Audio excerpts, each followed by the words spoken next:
السلام علیکم ورحمۃ اللہ وبرکاتہ۔ بسم اللہ الرحمن الرحیم، نحمدہ ونصلی علی رسولہ الکریم، اما بعد۔ ناظرین، آج ہم راہ نور کے اس ایپیسوڈ میں ایمان اور عقیدے میں کیا فرق ہے اور اس کی کیا اہمیت ہے اور یہ کتنا ضروری ہے، اس حوالے سے گفتگو کریں گے۔ اور یہ بڑا ہی اہم موضوع ہے کیونکہ ایمان اور عقیدہ یہ دو بنیادی ستون ہیں، ان کو جاننا اور اس پر عمل کرنا یہ ہر مسلمان کے لیے بڑا ہی ضروری ہے۔ ایمان دل کی تصدیق، زبان کا اقرار اور عمل کی جھلک، اس چیز کا نام ہے آمنت باللہ و ملائکتہ و کتبہ و رسلہ والیوم الآخر والقدر خیرہ و شرہ من اللہ تعالی والبعث بعد الموت۔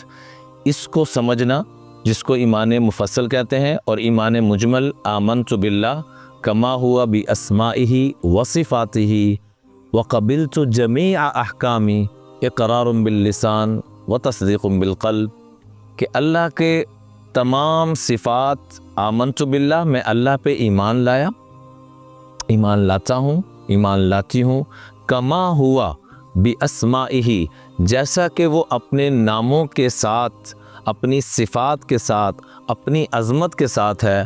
وقبلت جمیع احکامی، میں اللہ کے تمام احکامات کو قبول کرتا ہوں۔ اقرار باللسان، اپنی زبان سے اس کا اقرار کرتا ہوں۔ وتصدیق بالقلب، اور اپنے قلب سے، اپنے دل سے اس کی تصدیق کرتا ہوں۔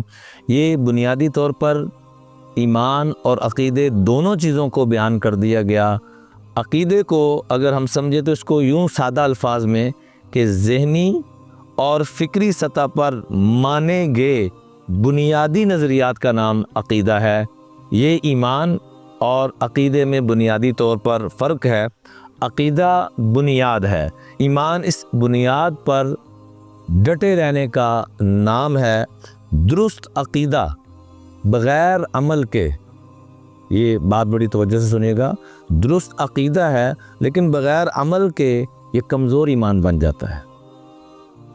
ایسے ہی ایمان میں، ایمان کی نورانیت میں بعض دفعہ ایمان کی سطح پہ انسانوں پر کبھی نیچے یہ کیفیت ہو جاتی ہے، ایمان کی حلاوت، ایمان کی کیفیات، لیکن عقائد میں اصل جو چیز ہے وہ پختگی ضروری ہے کہ میں اس چیز پہ قائم دائم ہوں، اس سے میں آگے پیچھے نہیں ہوں گا۔ میرا پالنے والا اللہ ہے، میرا خالق، میرا مالک، میرا رازق۔ قل اللہم مالک الملک تؤتی الملک من تشاء وتنزع الملک ممن تشاء وتعز من تشاء وتذل من تشاء بیدک الخیر انک علی کل شیء قدیر۔ ہر چیز پہ قدرت رکھنے والی ذات اللہ کی ذات ہے، جسے چاہتا ہے عزت کے جھولوں میں جھول دیتا ہے، جسے چاہتا ہے ذلت کی کھائیوں میں پھینک دیتا ہے، دن کو رات سے، رات کو دن سے، مردہ سے زندہ، زندہ سے مردہ۔ یہ اکیلا صرف اور صرف میرا اللہ ہے جو ہر چیز پہ قدرت رکھنے والا ہے۔ هو الاول والآخر والظاہر والباطن وہو بکل شیء علیم۔ ابتدا میں دیکھیں تو اللہ، انتہا میں دیکھیں تو اللہ، ظاہر میں دیکھیں تو اللہ، باطن میں دیکھیں تو اللہ، ہر جگہ اللہ ہی اللہ ہے۔ اور یہ ہمارا عقیدہ ہونا چاہیے، انہ علیم بذات الصدور، وہ میرے دل کے رازوں کو، جس کو کوئی بھی نہیں جانتا، وہ اکیلا جانتا ہے۔ بلکہ سورہ طٰہٰ میں اس سے بھی بڑی بات فرما دی، انہ یعلم السر واخفی، وہ بھیدوں کو تو جانتا ہی ہے، وہ بھید، وہ راز جسے میں بھی نہیں جانتا، جو میرے دل میں ابھی آنے ہیں، وہ ان رازوں کو بھی جانتا ہے۔ تو بنیادی طور پر ایمان اور عقیدہ یہ اللہ کی ذات کے ساتھ تعلق بنانے کے لیے سب سے بنیادی چیز ہے۔ ایمان کا اثر کردار، اخلاق اور فیصلوں میں نظر آتا ہے۔ جو فیصلے انسان کر رہا تو اس میں نظر آتا ہے عقیدہ درست ہوگا تو عمل بھی درست ہوگا، اور عمل میں سمت درست رہتی ہے اگر انسان کا عقیدہ درست ہے۔ اگر عقیدہ درست نہیں ہے تو انسان کی سمت عمل والی وہ بھی درست نہیں رہ سکتی۔ ایمان محض نظریہ نہیں ہے بلکہ عملی زندگی کا یہ محرک ہے۔ اس لیے ہم نے ان ایمان والوں کے تذکرے جن کا قرآن پاک میں بار بار تکرار آیا ہے، اللہ پاک نے بار بار حکم دیا ہے، وَاذْكُرْ فِي الْكِتَابِ إِبْرَاهِيمَ وَاذْكُرْ فِي الْكِتَابِ إِسْمَاعِيل وَاذْكُرْ فِي الْكِتَابِ مریم، جو اللہ کے نیک بندے بندیاں گزری ہیں ان کے تذکرے کرو، ان کے تذکرے کرنے کے میں تمہیں حکم دے رہا ہوں، تمہارے ایمان میں یوں اضافہ ہوگا۔ حضرت ابراہیم علیہ السلام کو آگ میں ڈالا جا رہا ہے، فرشتے مدد کے لیے آتے ہیں، جینا لنصرتکم، ہم آپ کی مدد اور نصرت کے لیے آئے ہیں، فما اما الیکم فلا، خود آئے ہو تو مجھے تمہاری کوئی ضرورت نہیں، واما الی اللہ فبلا، اگر اللہ نے بھیجا ہے تو آجو، میں تمہاری معاونت کو لینے کے لیے تیار ہوں۔ تو فوراً کیا کہا؟ اللہ نے بھیجا تو نہیں، اجازت لے کے آئے، فرمایا لا حاجت الیکم، مجھے تمہاری کوئی ضرورت نہیں، حسبی اللہ، میرا اللہ میرے لیے کافی ہے۔ جیسے ابراہیم علیہ السلام کے مقابلے میں پوری دنیا کا جو بادشاہ تھا، 4 بادشاہ پوری دنیا میں گزرے، اس میں سے ایک نمرود بھی ہے، وہ مقابلے میں ہے اور ایسے مطمئن ہو کے جا رہے ہیں کہ جیسے ساری حکومت ساری سلطنت ان کے پاس ہے، اور حقیقت میں انہی کے پاس تھی کیونکہ اللہ کی مدد ان کے ساتھ تھی۔ ایسے ہی حضرت موسیٰ علیہ السلام کا واقعہ یہ بار بار ہمیں تکرار کرنا چاہیے، اس سے انسان کے ایمان اور عقیدے دونوں میں وہ پختگی آتی ہے جو ہر مسلمان کے لیے، جیسے ایک باڈی کے لیے پانی کی ضرورت ہے، سانسوں کی ضرورت ہے، ایسے ہی یہ واقعات ایسے ہی یہ حیثیت رکھتے ہیں۔ موسیٰ علیہ السلام کو آگے بھی موت نظر آ رہی ہے، پیچھے بھی موت نظر آ رہی ہے، یعنی ظاہری طور پہ دیکھا جائے ان کی قوم کیا کہہ رہی ہے، قال اصحاب موسیٰ انا لمدرکون، کہ ہم تو مارے گئے، آگے بھی موت پیچھے بھی موت۔ لیکن موسیٰ علیہ السلام کو موت نظر نہیں آ رہی تھی، وہ کیا کہنے لگے، کلا ان معی ربی سیہدین، کوئی گھبرانے کی ضرورت نہیں، میرا اللہ میرے ساتھ ہے۔ حضرت صدیق اکبر رضی اللہ تعالیٰ عنہ جب ہجرت کر کے جا رہے ہیں تو آقا کریم علیہ السلام کو مشرکین مکہ شہید کرنے پہ تلے ہوئے ہیں، تو آپ نے کیا فرمایا، لا تحزن ما ظنک باثنین اللہ ثالثہما، اے صدیق اکبر آپ جو اتنی فکر کر رہے ہیں کہ میرے محبوب کو کچھ نہ ہو جائے، آپ ٹینشن نہ لیں، ما ظنک باثنین، آپ کا کیا خیال ہے ان 2 کے بارے میں جن کا تیسرا اللہ ثالثہما، جن کا تیسرا اللہ ہو، لا تحزن ان اللہ معنا، غم مت کریں، اللہ ہمارے ساتھ ہے۔ جتنے بھی آپ دکھی ہوں اس آیت کو ضرور پڑھا کریں، لا تحزن ان اللہ معنا، غم مت کر، اللہ ہمارے ساتھ ہے۔ پھر دیکھیں غموں کی کیسے چھٹی ہوتی ہے۔ تو سیدنا صدیق اکبر کا یہ والا واقعہ، حضور علیہ السلام، سیدنا موسیٰ علیہ السلام، سیدنا ابراہیم، ان واقعات کو بار بار اور بھی جو قرآن پاک میں واقعات ہیں، اس سے ہمارے ایمان اور عقیدے میں پختگی آئے گی اور اللہ کی ذات پر بھروسہ اور ہمارا بڑھتا چلا جائے گا۔ آقا کریم علیہ السلام ایک صحابی سے پوچھتے ہیں، کیف اصبحت یا حارثہ، اے حارثہ آپ نے صبح کیسے کی؟ تو عرض کیا، اصبحت مؤمنا حقا، اللہ کے رسول میں نے ایمان کے ساتھ صبح کی۔ آپ نے فرمایا فإن لكل حق حقیقہ، ہر چیز کی دلیل ہوتی ہے، فما حقیقت ذلک، تیری بات کی کیا دلیل ہے؟ تو آگے سے عرض کیا، عزفت نفسی من الدنیا واسہرت لیلی وازمأت نہاری وکأنی انظر الی عرش ربی حین یجاء به وکأنی اسمع اہل الجنت یتزاورون فیہا وکأنی انظر الی اہل الجنت یتزاورون فیہا وکأنی اسمع عواء اہل النار وکأنی انظر الی عرش ربی حین یجاء به، یا رسول اللہ میں اپنی آنکھوں سے دیکھ رہا ہوں کہ اللہ کا عرش لایا جا رہا ہے، میں جنت والوں کی زیارت کر رہا ہوں اور نافرمانوں کو پریشان ہوتا دیکھ رہا ہوں، اور میں نے یا رسول اللہ اپنے نفس کو کنٹرول کر لیا، عزفت نفسی من الدنیا، من چاہی کی زندگی سے نکل گیا، رب چاہی کی ترتیب پہ آ گیا، دن میں روزہ، رات میں تہجد، اعمال بتلائے، تو ہم بھی خالی ایمان کے دعوے مت کریں۔ اس لیے قرآن پاک کی ایک بنیادی چیز ذہن میں رکھ لیں کہ جہاں ایمان کا تذکرہ ہے وہاں عمل کا تذکرہ ہے، ان الذین آمنوا وعملوا الصالحات، عزت چاہیے تو ایمان عمل، وعد اللہ الذین آمنوا منکم وعملوا الصالحات لیستخلفنہم فی الارض۔ پوری دنیا پہ حکومت چاہیے، ایمان کے ساتھ تمہارے عمل بھی ٹھیک ہونے چاہیے۔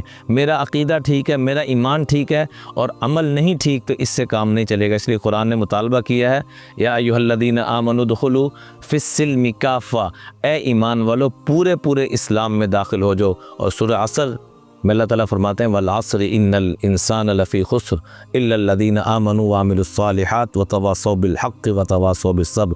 4 خوبیاں، ایمان، عمل، اچھی باتوں کو دوسروں تک پہنچانا اور اس پہ مصائب ہیں تو ڈٹ جانا، یہ پورا پیکج ہے۔ اللہ تعالیٰ ہم سب کو اس کی توفیق عطا فرمائے۔ مختصر سا وقفہ لیتے ہیں، اس کے بعد حاضر ہوتے ہیں۔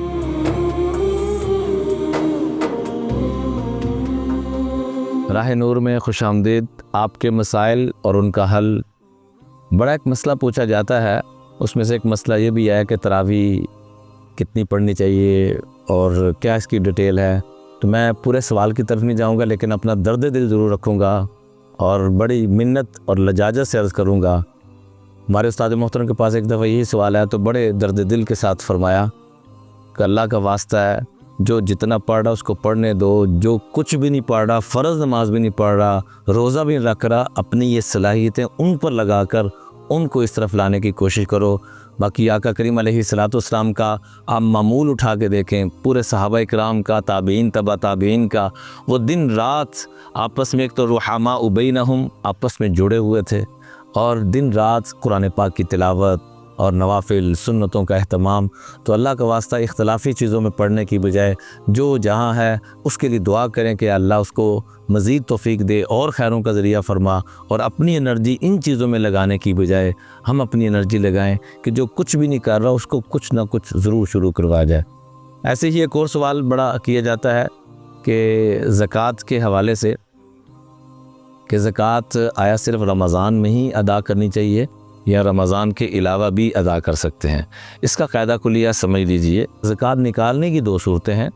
آپ ایڈوانس میں بھی، مثال کے طور پر میں نے 1 محرم کو جو زکوٰۃ نکالنی تھی، ابھی جو 1 محرم آ رہی ہے تو میری زکوٰۃ بنتی ہے 1 لاکھ روپیہ، تو میں ہر مہینے 5,000 10,000 15 کو مستحق آ گیا، کوئی طلبگار آ گیا، کوئی ضرورت مند آ گیا، تو اس کو ساتھ ساتھ نکالتے رہے۔ میں محرم کا انتظار مت کروں۔ ایسے ہی کئی لوگ رمضان کا انتظار کرتے ہیں کہ رمضان میں نیکی بڑھ جائے گی، ادھر کسی کی جان جا رہی ہے اور آپ نیکی کے چکروں میں پڑے ہوئے ہیں۔ خدا را دین کی روح کو سمجھنے کی ہم کوشش کریں۔ ایک بندے کا ایکسیڈنٹ ہو گیا ہے، وہ کہے میری ٹانگ ٹوٹ گئی ہے، بھائی جان اللہ کا واسطہ میں زکوٰۃ کا مستحق ہوں، آپ کہیں رمضان میں آئیے گا، وہ پورا سال بیچارہ چارپائی پہ پڑا رہے۔ تو ایسے مت کریں، بلکہ ایڈوانس نکالنے کی ترغیب دی گئی ہے، اللہ نے آپ کو دیا ہے۔ اللہ خود قرآن کہتے ہیں وَمِمَّا رَزَقْنَاهُمْ يُنْفِقُونَ، جو ہم نے تمہیں دی اس میں سے خرچ کیا کرو، اور خالی زکوٰۃ پہ نہ رہیں بلکہ صدقہ بھی نکالا کریں، اللہ کی پارٹنرشپ کے اندر آئیں۔ ہمارے ایک دوست، ان کا ورلڈ کپ میں 4تھی مرتبہ فٹ بال کھیلا جا رہا ہے، اور یہ پاکستان کے لیے اعزاز کی بات۔ انہوں نے ماشاءاللہ، ان کو بھی میں نے گزارش کی، اور اللہ نے ان کو بڑا ہی نیک بنایا ہوا ہے، درد دل دیا ہوا ہے کہ ہر فٹ بال کے ساتھ اللہ کا حصہ انہوں نے رکھا ہے کہ 50 پیسے، 1 روپیہ، 2 روپے، وہ تھوڑا کرتے کرتے اللہ نے وہ برکت عطا فرمائی۔ تو اللہ کو پارٹنر بنائیں اپنے صدقہ خیرات کے ذریعے سے، اپنی جو بھی پرافٹ ہو رہی ہے ہم طے کر لیں کہ میں نے اس میں سے 10%، 5% جو بھی دینا ہے۔ جنید جمشید مرحوم کئی کاروبار شروع کیے اور ہر کاروبار فلاپ ہو جاتا، جب انہوں نے اللہ کو پارٹنر بنایا پھر اللہ نے وہ فضل فرمایا، وہ رحمت برکت عطا فرمائی کہ دنیا نے دیکھی۔ اور آخری گزارش، سادات خاندان کے لیے اپنے 2 روٹیوں کی بجائے 1 روٹی کھانی پڑتی ہے، کچھ بھی کرنا پڑتا ہے حضور علیہ الصلوۃ والسلام کے خاندان کے لیے، کیونکہ وہاں صدقہ خیرات زکوٰۃ نہیں لگتی، وہاں اپنے لقمے لگتے ہیں، وہ بھی ہمیں ضرور نکالنا چاہیے کہ یہ میرے آقا کریم کا خاندان ہے۔ ایسے ہی تہجد کے متعلق پوچھا جاتا ہے کہ اس کا افضل وقت کون سا ہے، اور آیا اس کے لیے سونا ضروری ہے کہ نہیں ضروری؟ تو دیکھیے، تہجد کا سب سے افضل وقت آقا کریم علیہ الصلوۃ والسلام جو پڑھا کرتے تھے وہ آخری جو تہائی رات ہے، مثال کے طور پر عشاء کی اذان سے لے کر فجر کی اذان تک 6 گھنٹے اگر بنتے ہیں تو اس کو 3 حصوں میں تقسیم کرتے ہیں، 2 2 4 2 6، تو آخری جو 2 گھنٹے ہیں اس میں تہجد کو پڑھنا یہ زیادہ افضل ہے۔ باقی پوری رات میں جب آپ کو موقع ملے تو آپ اس کو پڑھ سکتے ہیں۔ باقی تہجد کے لیے کئی ائمہ، کئی محدثین ایسے گزرے کہ ساری رات ہی تہجد چلتی رہتی تھی، اور بعض یہ بھی معمول ملتا ہے کہ تھوڑا سا آرام کر لیں، بے شک 10 منٹ کے لیے لیٹ جائیں، کچھ نہ کچھ اپنی کمر کو بھی سیدھی کر لیں، پھر اٹھ کے نوافل پڑھ لیں، دونوں طریقے ٹھیک ہیں۔ اللہ تعالی ہم سب کو عمل کی توفیق عطا فرمائے۔ الحمدللہ رب العالمین والصلاة والسلام علی اشرف الانبیاء والمرسلین۔ ربنا آتنا فی الدنیا حسنہ وفی الآخرۃ حسنہ وقنا عذاب النار وادخلنا الجنۃ مع الابرار یا عزیز یا غفار یا رب العالمین یا رب العالمین یا رب الضعفاء والمساکین، ظلمنا انفسنا وان لم تغفر لنا وترحمنا لنکونن من الخاسرین۔ اے کریم رب ہم سب کے صغیرہ کبیرہ امت کے سارے گناہوں کو معاف فرما دیجیے۔ اے کریم رب ہماری آنکھوں میں آنسو نہیں ہے، ہماری آنکھوں میں نمی پیدا فرما دیجیے، اپنا فضل اپنا کرم عطا فرما دیجیے۔ یا اللہ ہمیں مانگنا نہیں آتا، بن مانگے نصیب فرما دیجیے۔ اے کریم رب ہم سب کو ایمان اور توکل اور یقین اور عقیدہ کی جو بلندی آپ چاہتے ہیں ہم سب کو اس کی حقیقت نصیب فرما دیجیے۔ بار بار ہم اس آیت کو پڑھتے ہیں، ایاک نعبد و ایاک نستعین، اے اللہ تیری ہی عبادت کرتے ہیں اور تجھ ہی سے مدد مانگتے ہیں یا اللہ، لیکن حقیقت میں ہم بہت دور ہو چکے ہیں۔ اے اللہ قرآن میں بار بار پڑھتے ہیں وَتُعِزُّ مَن تَشَاءُ وَتُذِلُّ مَن تَشَاءُ، جسے تو چاہتا ہے عزت دیتا ہے، جسے تو چاہتا ہے ذلت دیتا ہے۔ یا اللہ شفا دینے والا تو، صحت دینے والا تو، بیماری دینے والا تو، اس کی حقیقت نصیب فرما دے۔ ساری دنیا کے لوگ مل کر ہمیں شفا نہیں دے سکتے، شفا تیرے چاہنے سے آنی ہے۔ وَإِذَا مَرِضْتُ فَهُوَ يَشْفِينِ، اے اللہ تجھے تیرے قرآن کی اس آیت کا واسطہ دیتے ہیں کہ پوری امت میں جتنے بھی لوگ بیمار ہیں، روحانی جسمانی، سب کو شفائے کاملہ عاجلہ مستمرہ نصیب فرما۔ اے اللہ ہم سب کے دلوں کو پاکیزہ فرما دے، ہماری آنکھوں کو پاک فرما دے، ہماری زبانوں کو پاک فرما دے، ہمارے کانوں کو پاک فرما دے۔ اے اللہ ہمیں سراپا نور ہی نور بنا دے، ایسا نورانی بنا دے کہ جیسا تیرے ہاں مطلوب اور مقصود ہے، ظلمتوں سے نکل جائیں، گناہوں کی ظلمتیں ختم فرما دے اور نورانیت اور روحانیت نصیب فرما دے۔ اے اللہ ہمارا ہم نیٹ ورک جتنا بھی ہے، اس کی جتنی انتظامیہ، جتنے مالکان ہیں، یا اللہ سب کو جزائے خیر عطا فرما، جن کی وجہ سے یہ پیغام پورے امت تک یہ پیغام پہنچ رہا ہے، اس کو خیروں کا ذریعہ فرما، اور یا اللہ جو کمی کوتاہی اس کو معاف فرما۔ وصلی اللہ علی النبی الکریم برحمتک۔